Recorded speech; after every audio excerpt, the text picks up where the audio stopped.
우리가 흔히들 나는 괜찮으니까 옆에서 우울증에 걸렸어요 라고 누군가가 얘기를 하면 그냥 좀 별종 취급하는 경향이 있는 것 같아요. 나는 아니니까. 우리가 인생을 살아가면서 누구나 겪는 스트레스에서 잠깐 지친 상태라고 생각을 하시는 게 좋을 것 같습니다.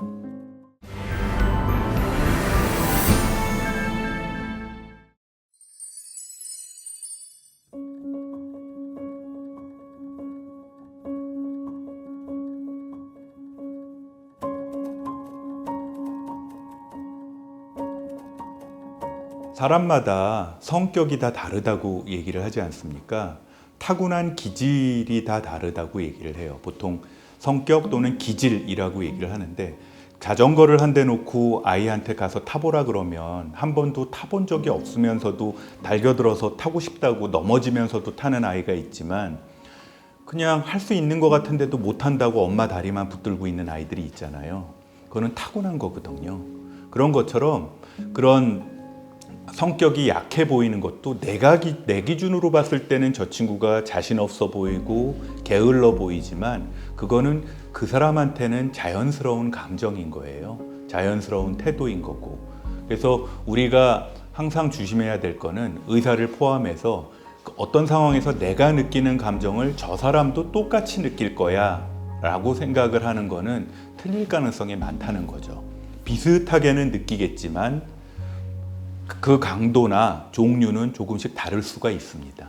의지라는 게 사실은 일정 부분 전두엽의 기능이기도 하니까 사실은 어느 정도는 의지가 작용을 하는 것이 맞겠죠. 그렇지만 사람마다 타고난 성격이 좀 예민한 분들이 더 있어요. 그리고 타고난 사람마다 분노나 화가 잘 나는 사람들이 있습니다. 우리 친구들 중에도 보면 똑같은 상황에서도 이렇게 화 안 내고 그냥 무던하고 얘는 화가 안 나나 봐 하는 친구가 있는 반면에, 별거 아닌데도 되게 예민해하고 스트레스 많이 받는 사람들이 있잖아요. 그런 사람마다의 차이가 있는데, 그걸 조절하는 게 교육과 훈련, 그리고 사회와 문화인 거죠. 거기에 이제 소위 말하는 의지, 그다음에 자기의 교육적인 문화적인 백그라운드가 작용을 하는 것이고요. 근데 이제 그 의지라는 부분은 에너지가 들어가는 거잖아요. 뇌를 사용할 때는 우리의 여러 가지 에너지가 투여가 되는데, 이게 체력이 많이 떨어져서 몸이 많이 약해졌거나 또는 스트레스를 많이 받았을 때, 그리고 만성적인 스트레스를 받았을 때 에너지가 줄어드니까 감정 조절 능력이 많이 떨어지죠.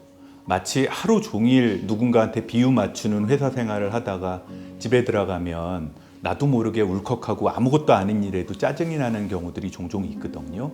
그게 에너지를 투여해서 감정을 조절하던 능력이 일시적으로 꺼져서, 정신과 의사들은 반농담 삼아서 전두엽을 끄고 집에 들어가서 그렇다라고 얘기를 하기도 합니다. 일반적으로 도파민이라는 것들은 흔히들 쾌락, 그리고 동기의 호르몬이라고 불러요.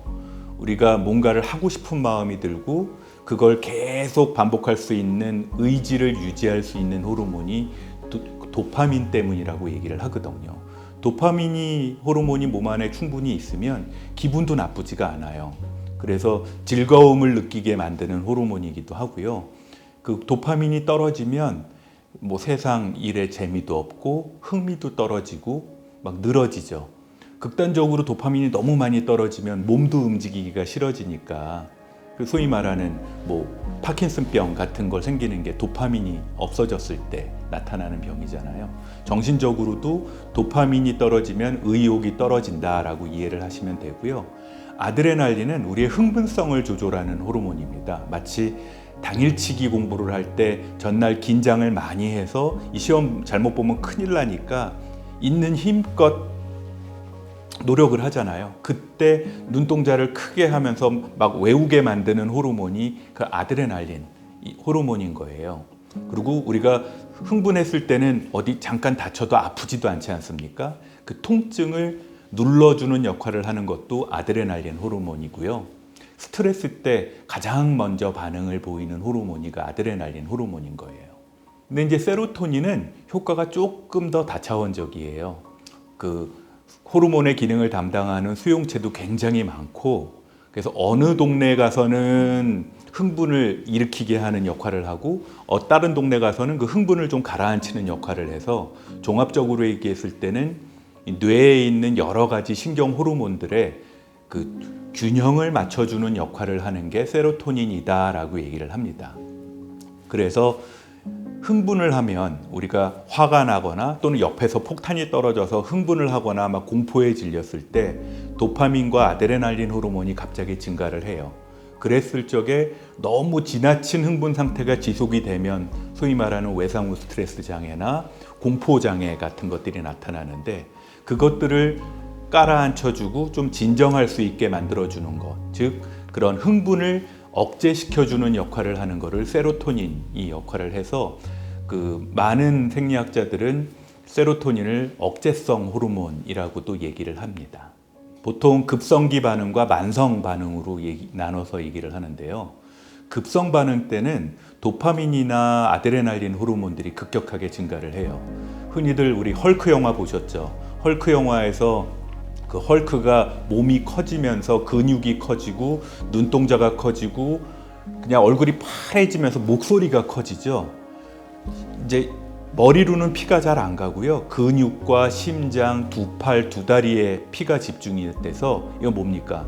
싸우거나 또는 도망갈 준비를 하는 그런 상태가 되는 게 급성 그 스트레스 상태인 거고요. 제가 아까 당일치기 공부 예를 들었습니다만 당장 급한 일이 생겼을 적에 그거를 급하게 해야 되는 상태를 내 몸에서 준비를 시켜주죠. 그럼 우리 뇌에서는 무슨 현상이 벌어지냐 하면, 왜 기억을 담당하는 해마라는 뇌세포가 있지 않습니까? 거기를 자극을 해서 지금 일어나고 있는 일들을 내 머릿속에서 기억을 하게 만들어요. 왜 기억을 하게 만드냐? 그래야 이 위험한 일이 또 발생하면 도망가야 되니까. 급성 스트레스 상황은 흔히들 폭탄이 터졌거나 또는 곰이 내 눈앞에 나타났을 때를 급성 스트레스기라고 얘기를 하면 될 것 같아요. 근데 이제 현대는 그런 전쟁이나 곰이 나를 쫓아오는 상황 같은 급성 스트레스 반응보다는 그게 조금 더 만성화돼 있죠. 좋지 않은 아주 인간관계가 매일 지속이 될 때, 저 사람하고는 보지 않아도 될 것 같은데 아침부터 저녁까지 매일 봐야 되는 상황, 그리고 반복해서 끝날 것 같지 않은 과로하는 업무가 매일 반복이 되는 것들, 이런 것들은 이제 만성 스트레스라고 얘기를 하는데요. 그러면 우리 몸 안에서는 도파민, 아드레날린 이런 호르몬도 조금씩 줄어들고 오히려 코티졸이라는 그 스트레스에 대항하는 호르몬이 나오기 시작해요. 염증이 있을 때 나오는 호르몬이 스테로이드 호르몬이라고 알고 계시잖아요. 이 뇌 안에서 나오는 코티졸이라는 스트레스 호르몬은 오래 지속이 되면 뇌 안에서 만성적인 신경염증을 일으킵니다. 신경염증을 일으켜서 마치 철사줄이 소금물에 오래 담겨져 있으면 녹이 슬고 기능이 떨어지는 것처럼 우리의 뇌신경세포를 기능을 떨어뜨려요. 그래서 만성적이 되면 감정적으로도 좀 늘어지고 집중력도 좀 떨어지고 더 오래 지속이 되면 건망증도 생기고 하는 것까지 나타나는 게 이런 만성 스트레스의 역할이죠. 공황장애를 포함한 불안장애와 우울증은 거의 20% 이상, 두 자릿수 이상 늘어났다는 통계가 보고가 되었죠. 실제적으로 사회에 스트레스가 많이 올라가 있는 거죠. 그리고 사회적인 지지망도 예전에 비해서 사람들이 잘 모이지도 않고, 이제 각종 갑질이니 또 선후배 사이에 무슨 MZ와 세대 간 갈등이니 해서 서로 이렇게 돌봐주거나 서로 도와주는 얘기나 이런 것도 많이 안 하고 있잖아요. 그런 것들 때문에 이제 이걸 다 혼자 감당을 해야 되는 시대가 됐고, 이제 서구적으로 얘기를 하면 이제 어쩌면 이제 이게 진정한 개인주의화된 사회로 변화가면서 나타나는 거 아니냐라고 해석하는 분들도 있습니다.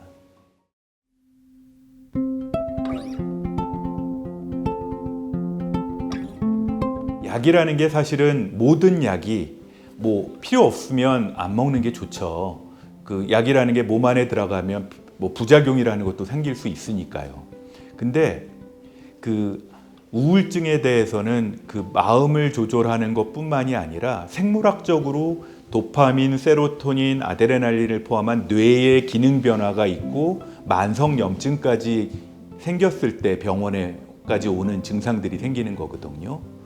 근데 그럴 때 상담을 하거나 또는 운동을 하거나 또는 명상을 하거나 이런 것만으로도 좋아지는 경우는 많이 있어요.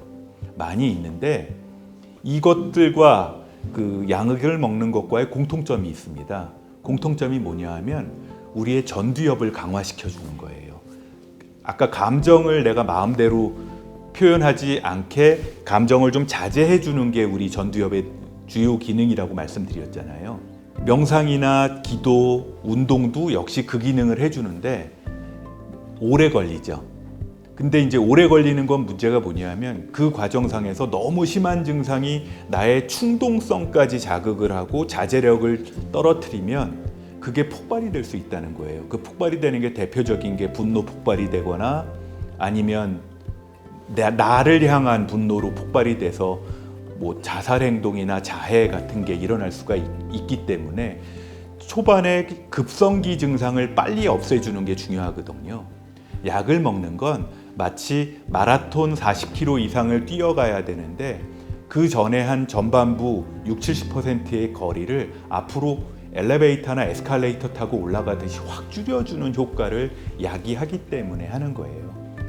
그래서 경한 증상이 있을 때 클리닉에 상담을 하러 오시면 약을 안 쓰는 경우도 있습니다. 그냥 운동과 상담과 명상하면서 그 좋아지게 스스로 좋아질 수 있게 유도하는 경우도 있고요. 약을 쓰는 경우는 정말 필요한 경우에 그 지금 급한 증상을 일단 절반 이상 줄여놓고 그러고서 상담 치료와 조절해서 하는 게 맞다고 판단될 때 그렇게 하는 거고요. 전 세계에서 나온 지난 수십 년 동안의 많은 의학 논문들을 다 통합해서 분석을 한 연구에서도 가장 우울증에 적합하고 효과적이고 안전한 치료는 약물 치료와 심리 상담 치료를 같이 했을 때 효과가 가장 좋다라고 되어 있습니다. 종이가 있을 때는 이렇게 감사제, 사실은 노트에 이제 쓰는데 감사제라고 쓰고 이날 나의 감정을 쓰는 거예요. 출근했더니 부하 직원이 인사를 안 하고 지나갔어요.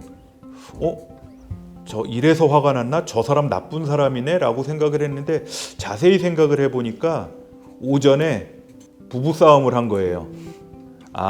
오전에 부부싸움을 했구나. 그러면 아무래도 이거일 가능성이 더 많죠. 왜냐하면 이 친구는 늘 이러는 친구였더라고요. 생각을 해보니까. 그러면 제목은 부부싸움으로 인한 짜증. 저는 이제 정신과 의사니까 일시적인 감정 조절의 실패라고 쓰죠. 이런 방법 말고도 길 가다가도 그런 감정이 생길 수 있잖아요. 그럴 때는 핸드폰 쓰시면 돼요. 스마트폰에 보면 메모장들이 다 있거든요. 저 같은 경우는 메모장에 일기장 그 프로그램을 띄워서 아예 다른 일기는 안 쓰고 그 감정 일기만 써요. 감사제 일기만 써서 3줄짜리가를 계속 씁니다. 그래서 그날 아예 감사제라고 써놓고 반복해서 여러 개를 복사해 놓은 다음에 감정이 느껴질 때 뭐 짜증, 분노 또는 이유 없이 들뜰 때도 있거든요. 도움이 돼요. 그게 자기 수련에도 도움이 되고 우리가 흔히들 나는 괜찮으니까 옆에서 우울증에 걸렸어요 라고 누군가가 얘기를 하면 그냥 좀 별종 취급하는 경향이 있는 것 같아요. 나는 아니니까. 근데 그렇게 따지면 옆에 당뇨병 있거나 성인병 걸린 사람도 별종 취급하는 사람들이 있거든요. 괜히 무시하려고 그러고 암 걸렸다 그러면 괜히 그 직장에서 낙오되는 사람인 걸로 취급하는 사람들도 있고요. 근데 우울증은 절대 그런 게 아니고요. 우리가 인생을 살아가면서 누구나 겪는 스트레스에서 잠깐 지친 상태라고 생각을 하시는 게 좋을 것 같습니다. 그때 옆에서 도와주고 뭐 병원에서 치료를 받고 또 본인이 노력해서 돌아오면 정상생활로 하는 거예요. 정상생활로 돌아와서 우리 삶에 그냥 똑같이 합류하는 거죠. 근데 그때 만약에 그냥 아무도 돌아보지 않고 본인도 자포자기하면 처음에는 마음의 감기로 시작이 됐지만 나중에는 웬만한 암이나 중증 질환보다 더한 상태로도 될 수 있기 때문에 나는 안 걸리는 거다라고 생각하지 마시고요. 누구나 걸릴 수 있는 게 우울증이다라는 생각을 좀 하시고 옆에 있는 사람이 건강해야 나도 마음이 건강할 수 있다는 생각을 해주셨으면 좋겠습니다. 제가 어디 가서 그런 얘기 많이 합니다. 옆 사람이 우울증 안 걸리게 또는 회복이 되게 도와줘야 되는 이유는 뭔지 아세요? 그 사람이 우울증 걸려서 일 잘 못하면요, 바로 당신이 괴롭기 때문이에요. 내 자식이면 더 그렇겠죠. 내 동료가 스트레스 받고 우울한 것도 얼른 좋게 만들어줘야 여러분도 편안하고 행복하게 살 수 있습니다.